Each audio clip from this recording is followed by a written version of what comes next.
Il-jum dedikat għas-saħħa u s-sigurtà fil-post tax-xogħol m'għandux ikun biss dwar l-iżgurar ta' kundizzjonijiet tajba tax-xogħol.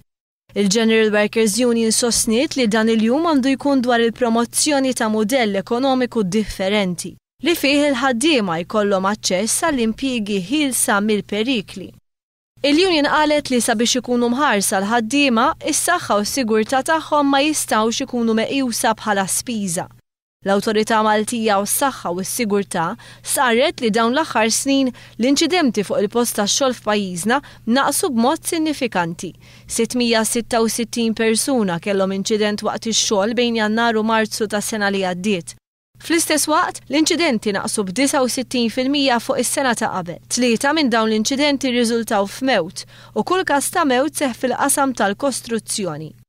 One News żar il-Belt Valletta staqsejna lin-nies jekk jaħsbux li f'Malta nagħtu biżżejjed importanza lis-saħħa u s-sigurtà fil-post tax-xogħol. Ma tantx jagħtu każ narhom jien ma nafxu. Jekk ngħid jien ma tantx. Regoli jkunu hemm, però ma jissegwewx kollha kif għandhom ikunu. U hekk ikollok ċans forsi tmur titkellem, bilkemm ma tkunx qed tidher ikraħ. Tal-inti qed tagħti l-pressjoni tiegħek fejn mhux sew. Le, m'hemmx sigurtà m'hemmx sigurtà għax-xejn. Kienu ħafna accidents ma jkunx hemm sigurtà, m'hemmx sigurtà. Hemm bżonn jiġifieri li jsir xi ħaġa aktar. 24% tal-inċidenti fuq il-post tax-xogħol li seħħew fl-ewwel 3 xhur tal-2012 kienu fis-settur tal-manifattura.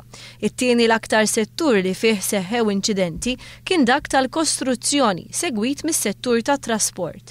Il-Ġnus Magħquda tenfasizza l-bżonn li ma nħarsux biss lejn l-inċidenti, iżda wkoll lejn mart li jiġi kkaġunat miċ-ċirkostanzi fil-post tax-xogħol.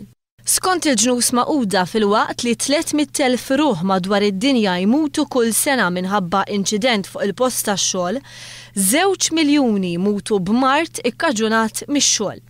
Kemm l-awtoritajiet lokali kif ukoll dawk internazzjonali qed jaħdmu sabiex il-mart u l-inċidenti jkunu evitati aktar milli trattati.